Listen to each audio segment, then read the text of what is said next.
عالم اسلام پر اپنی رائے دینے کے لیے آج ہمارے درمیان اسلامی ممالک کی دھڑکنوں پر نظر رکھنے والے ماہر ڈاکٹر فضل الرحمان صاحب جو Indian council of world affairs میں فیلو ہیں۔ ڈاکٹر فضل الرحمان صاحب آپ کا بہت بہت خیر مقدم ہے اور آپ تشریف لائے، آپ کا بہت بہت شکریہ۔ عالم اسلام میں آغاز کرتے ہیں آج سعودی عرب سے۔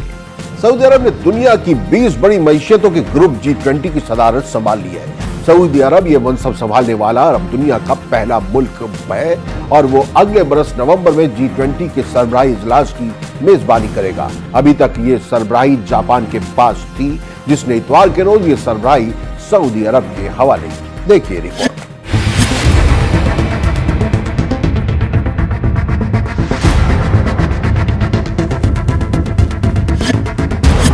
سعودی عرب نے سنبھالی G20 کی صدارت۔ G20 کی صدارت سنبھالنے والا پہلا عرب ملک بنا سعودی عرب۔ ریاض میں 2020 میں ہوگا G20 کا آئندہ اجلاس۔ سعودی عرب کے لیے دنیا کو اپنا رسوخ دکھانے کا بہترین موقع۔ سعودی پریس ایجنسی کے جاری کردہ بیان میں کہا گیا ہے کہ سعودی عرب G20 ممالک کی سربراہی سنبھال رہا ہے اور اس کا آئندہ اجلاس سن 2020 میں ریاض میں ہوگا۔ سعودی ولی عہد محمد بن سلمان کا اس حوالے سے تعریف کرتے ہوئے کہنا تھا کہ بین الاقوامی اتفاق رائے کی تشکیل کے لیے یہ ایک شاندار موقع ہے۔ بتایا جاتا ہے کہ اس سربراہی کے دوران سعودی عرب 100 سے زائد ایونٹس کا انعقاد کرائے گا، جن میں اعلیٰ سطحی اجلاس بھی شامل ہوں گے۔ ماہرین کے مطابق اس کے ساتھ ہی سعودی عرب دنیا کا وہ پہلا ملک بن گیا ہے جس سے یہ سربراہی سونپی گئی ہے۔ اس سربراہی کو مرکزی تضادات کا بھی سامنا ہے۔ ماحولیاتی اور ڈیموگرافک تبدیلیاں، کم شرح پیدائش، شہریوں کی عمر میں اوسطاً اضافہ اہم مسائل ہیں، لیکن عوامیت پسندی اور نیشنلزم کی وجہ سے یہ ممالک کوئی بھی متفقہ لائحہ عمل اپنانے میں ناکام رہے ہیں۔ دوسری جانب انسانی حقوق کے گروپوں نے G20 ممالک سے مطالبہ کیا ہے کہ وہ سعودی عرب پر دباؤ بڑھائیں تاکہ وہ اپنے ناقدین کے خلاف کارروائیاں بند کرے۔ سعودی عرب نے انسانی حقوق کے متعدد کارکنوں، صحافیوں اور سیاسی مخالفین کو جیل میں ڈال رکھا ہے۔ Bureau report, news 18 Urdu. فضل الرحمان صاحب، G20 کی سربراہی سنبھالنا کیا ایک روٹیشنل کام ہے یا ایک بہت اہمیت کا حامل ہے؟ دیکھیے، پہلی بات یہ ہے کہ جو سعودی عربیہ کو یہ موقع ملا ہے کہ وہ G20 ایک دنیا کی سب سے بڑی معیشت گروپ ہے وہ، اور آپ کو بتاتا چلوں کہ تقریباً دنیا کی 85% اکنامی وہ کنٹرول کرتے ہیں اور 2/3 جو گلوبل ٹریڈ ہے وہ ان کے ہاتھ میں ہے۔ تو یہ ایک بہت بڑا اچیومنٹ ہے اور سعودی عربیہ بہرحال ایک دنیا کی بڑی اکنامی میں اس کا حصہ ہے۔ یہ حصہ تیل کی بدولت ہے یا اور دیگر اس میں بھی چیزیں ہیں؟ نہیں، 80% آپ کہتے ہیں۔ نہیں، حقیقتاً اس کا جو بیسک وہ ہے، بیسس ہے وہ تو تیل ہے، لیکن ادھر تقریباً 10 سال سے سعودی عربیہ نے اپنی اکنامی کو ڈائیورسیفائی کرنے کی کوشش کی ہے اور ڈفرینٹ سیکٹرز میں وہ جانے کی بات کر رہے ہیں، کچھ حد تک وہ کامیاب بھی ہیں۔ لیکن جہاں تک اس کی میزبانی کا معاملہ ہے، سعودی عربیہ کے لیے بڑا اچیومنٹ کئی وجہ سے ہے۔ پہلی وجہ یہ ہے کہ وہ G20 جو جس پہ ایک یورپین ممالک کا وہ رہا ہے، مطلب سمجھوں کا تسلط رہا ہے یورپ امریکہ کا، پہلی بار ایک عرب کنٹری کے ہاتھ میں یہ اس کی میزبانی دی گئی ہے۔ دوسری بات یہ ہے کہ اس سے ایک بات اور ظاہر ہوتی ہے کہ یہ جو پورا کا پورا جو ورلڈ اکنامی ہے اس کا ایک صحیح طرح کا جو گلوبلائزیشن، اس کی گلوبل ریچ ہے۔ اب ہم یہ نہیں کہہ سکتے ہیں کہ دنیا کی اکنامی جو یورپ امریکہ کے ہاتھ میں ہے۔ تیسری بات یہ ہے، اس سے جو بڑا فائدہ سعودی عرب کو ہوگا وہ اس کا وہ سیاسی فائدہ ہوگا۔ جب میں سیاسی کہتا ہوں اس کا مطلب یہ ہے کہ جو جس طرح کا ہم پچھلے 5 سال میں جو آئسولیشن دیکھ رہے تھے گلوبلی طور پر اور ریجنلی طور پر، اس میں 2 بڑی اہم چیزیں ہیں۔ ان کا جو ایک بہت ہی کہا جاتا ہے کہ واہی ایک مطلب ایک منفی جو رول رہا ہے یمن میں رہا ہے، پھر سب سے جو ان کا پیچھا نہیں چھوڑ رہا ہے جو ایک بھوت ہے وہ خشوگی کی کلنگ کا ہے، جو جرنلسٹ، اس سے ان کو دنیا کی بڑی تنقیدیں کا سامنا کرنا پڑا۔ تو مجھے لگتا ہے کہ اب یہ مین اسٹریم کا جو آج کل جو پوری جو گلوبل جو سیاست ہے وہ اکنامی کا آس پاس گھوم رہی ہے۔ اب وہ ورلڈ کی سیاست جو آئیڈیلزم سے ہٹ کے جو ہے پوری کی پوری جو چیزیں وہ ریئلزم کے فریم ورک میں دیکھی جا رہی ہیں۔ آپ کس حد تک اکنامک کنٹریبیوشن کر سکتے ہیں، تو اس کو مجھے لگتا ہے کہ اس کی میزبانی کرنے کے بعد ایک گلوبل جو مین اسٹریم ہے، جو پولیٹیکل جو اکنامک مین اسٹریم ہے، اس کا وہ حصہ بن چکا ہے۔ اور دوسری بات یہ ہے کہ جو دنیا کے نقطہ چینی تھے ان کے پاس ایک اچھا موقع ہے کہ اس کی میزبانی کے ذریعے وہ دنیا کو ایک الگ ڈائریکشن میں بتا سکیں، اور اس سے ان کو مدد یہ ملے گی کہ بہت ساری جو ان کے خلاف جو کرٹیسزم اور جو کنڈمنیشن ہے اس کو وہ اوور شیڈو کر جائے گی. اچھا کیا یہ جو نئی لیڈرشپ ہے سعودی عرب میں اس کی بدولت ایسا ہو رہا ہے کیونکہ اب ہم سعودی عرب کو ایک الگ طرف جاتے ہوئے دیکھ رہے ہیں جو کہ پہلے ممکن نہیں تھا؟ نہیں، آپ نے صحیح فرمایا. جو نئی لیڈرشپ ہے، جو خاص کر کے جو MBS کے آنے کے بعد سعودیہ کا جو ایکٹیویزم ہے، گلوبل ایکٹیویزم، چاہے وہ سیاست کے میدان میں ہو، چاہے وہ اقتصادیات کے میدان میں ہو، چاہے وہ کسی طرح اپنی اکنامی کو اوپن کرنا ہے، اس پہ کہیں نہ کہیں سے سعودی عربیہ کی جو ینگ لیڈرشپ ہے اس کا اپنا ایک کنٹریبیوشن ہے. اب سعودیہ کے پاس یہ موقع ہے کہ اور چیزوں کو ایک نیا ڈائریکشن دے گلوبل اکنامی کو. جیسا کہ MBS صاحب نے کہا کہ ہمارے 3-4 مقاصد ہیں. پہلا مقاصد یہ ہے کہ ہم ہیومن امپاورمنٹ کی بات کریں گے. دوسرا یہ ہے کہ ہم جو گلوبل ہورائزن کو نیا شیپ دیں گے. اور تیسری بات جو انہوں نے کہی، یہ کہی کہ جو پلانٹ پہ ایک نئے طرح کا خطرہ ہے، چاہے وہ پولوشن ہو، چاہے وہ گلوبل وارمنگ ہو، چاہے جو ڈیموگرافی ڈس بیلنس ہو، چاہے جو پروٹیکشنزم ہو، چاہے جو واٹر کرائسس ہو، اس تک G20 کے ذریعے ان ساری چیزوں کو اٹھانے کا موقع ملے گا. اور اٹھانے کے ساتھ ساتھ اپنی جو ایک پولیٹیکل سیریسنس جو ہوتی ہے، جس کو ہم کہتے ہیں کہ ایک آپ وہ باتیں کہیں جو دنیا بات کر رہی ہے، اب وہ باتیں نہ کریں جو آپ چھوٹی موٹی یقینی طور پر آگے آنے والا وقت جو ہے وہ عرب دنیا کے لیے ایک بہت ہی مثبت علامت. مثبت ایک چیز اور بھی ہے، سعودی عرب کو ایک فائدہ اور ہوگا کہ جو 2030 کے جو اکنامک ویژن ہے وہ شاید G20 کی میزبانی کے ذریعے ان کو اس میں کافی حد تک مدد. چلیے دیکھیں گے، لیکن عالم اسلام اس ہفتے میں یہاں وقت مختصر وقفے کا. لوٹ کر آتے ہیں اس بریک کے بعد.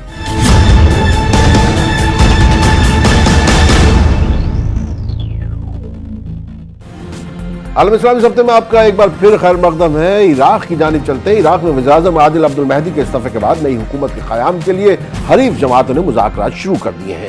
عراق میں گزشتہ 2 مہینے سے جاری پرتشدد احتجاج کے بعد عادل عبد المہدی کو وزارت عظمیٰ کے عہدے سے استعفیٰ دینا پڑ گیا تھا. ملک کی پارلیمنٹ نے اتوار کو عادل عبد المہدی کا استعفیٰ منظور کر لیا تھا. یہ رپورٹ. عراق میں نئی حکومت کے قیام کی کوششیں ہوئی تیز. نئی حکومت کے قیام کے لیے حریف جماعتوں میں مذاکرات جاری. عراقی وزیر اعظم ہو چکے ہیں مستعفی. حکومت مخالف مظاہروں کی وجہ سے عادل عبد المہدی استعفیٰ دینے پر ہوئے مجبور.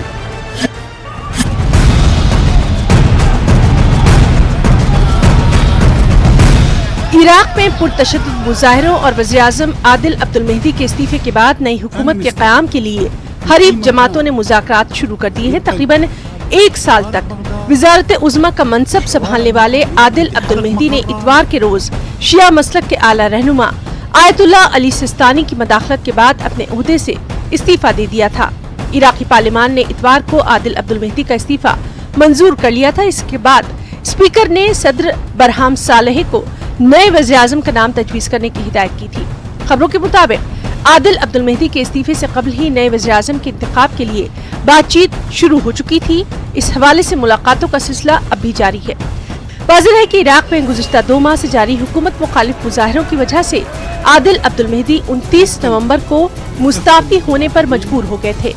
خیال رہے کہ تیل سے مالا مال ملک عراق کے مختلف شہروں میں ہزارہ افراد ملک میں پھیلی بدعنوانی، بے روزگاری اور بنیادی سہولتوں کے فقدان کے خلاف گزشتہ کئی ہفتوں سے احتجاج کر رہے ہیں.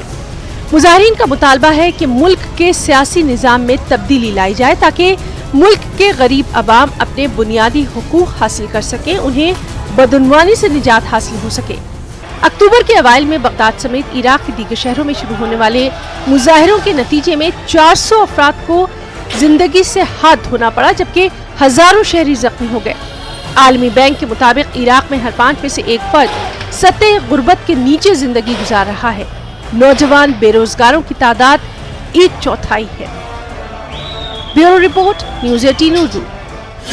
فضل الرحمان صاحب، عراق میں اب ہم کس جانب جا رہے ہیں؟ کیونکہ وہاں کا آرٹیکل 76 کہتا ہے کہ جو سب سے بڑا بلاک ہوگا وہی جو ہے وزیر اعظم کا نام سجیسٹ کر سکتا ہے، اس سے آگے بڑھ سکتے ہیں. لیکن اگر آپ دیکھیں سائرون کو دیکھ لیں یا فتح کو دیکھ لیں، جو بھی بلاک سامنے آ رہا ہے اس میں کہیں پر بھی اس قسم کی بات نہیں ہو رہی ہے کہ وہ کسی ایک نام پر راضی ہو سکے. عرب ورلڈ میں جو پچھلے تقریباً 10 سال سے ہو رہا ہے، جو مطلب پولیٹیکل انسٹیبلٹی کا جو معاملہ ہے وہ عراق میں دیکھا گیا. لیکن جہاں تک آپ نے آرٹیکل 76 کی بات کی، سوال یہ کہ اس کو پورا کا پورا جو کانسٹیٹیوشن ہے وہ اسی کو وہاں کی عوام چیلنج کرتی ہے. عوام کا جو بیسک مقصد ہے وہ یہ نہیں کہ آرٹیکل 76 کو فالو کرے یا نہ کرے. عوام یہ چاہتی ہے کہ ایک بہت ہی فیئر، آنیسٹ، ٹرانسپیرنٹ اور ایک ایسا سیاسی نظام ہو جس میں وہاں کی عوام کا بھی ایک دخل ہو. جب میں دخل کہتا ہوں تو ان کو لگے کہ عوام کے ہر حصے سے کہیں نہ کہیں سے نمائندگی ہو، ریپریزنٹیشن ہو.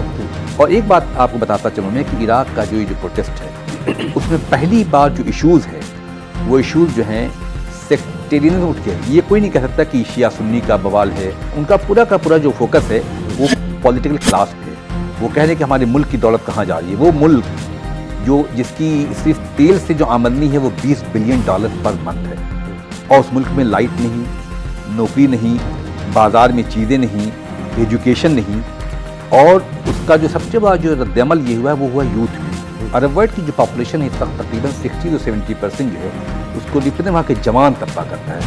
تو ان کی جو بیسک ڈیمانڈس ہوتی ہے ایجوکیشن، تعلیم، نوکری، ایک صاف ستھرا سیاسی نظام، تو یہ پورا کا پورا جو چیلنج ہے وہ پورے کے پورے وہاں پولیٹیکل سسٹم کو. تو اس میں یہ لگتا نہیں کہ وہ آرٹیکل کی کوئی بات وہ جنتا کے سامنے، وہاں کے عوام کے سامنے کمیونیکیٹ کر پائیں گے. وہ یہ کہتے ہیں کہ ہم کو ایک ایسا سیاسی نظام دیجیے جو لوگوں کی بات کرے، لوگوں کے ویلفیئر کی بات کرے.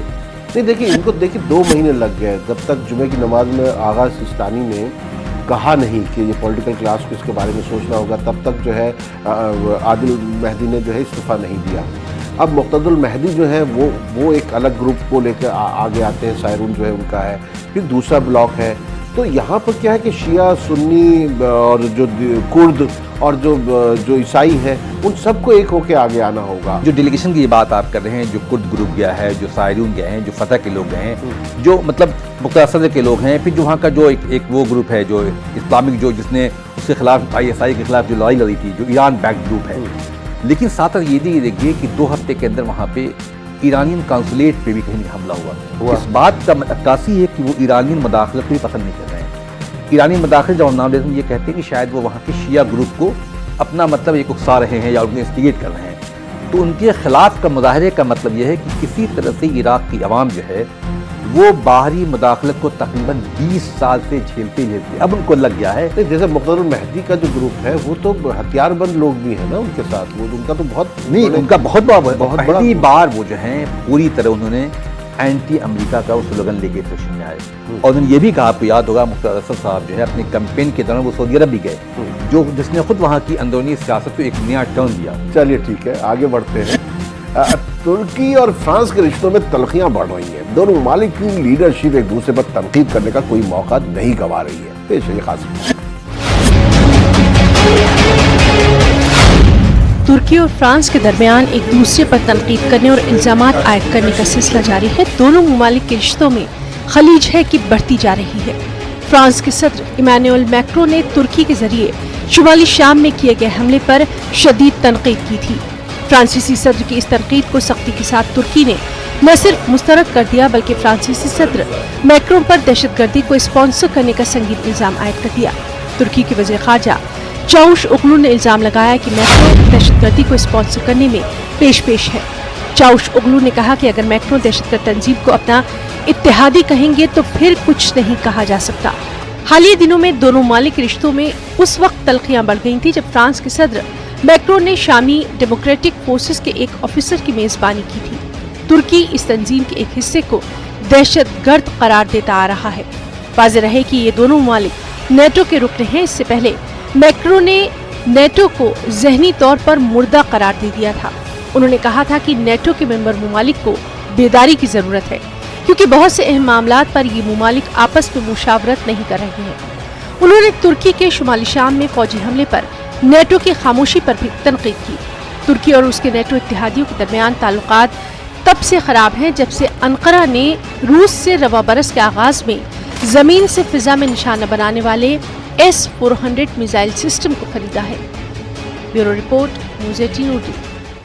اسرائیل کے وزیراعظم بنیامین نیتنیاہو کی مشکلیں آہستہ آہستہ بڑھتی نظر آ رہی ہیں. بدعنوانی کے الزامات میں گھرے اسرائیلی وزیراعظم کے خلاف بڑے عوامی مظاہرے شروع ہو چکے ہیں. دیکھیے رپورٹ.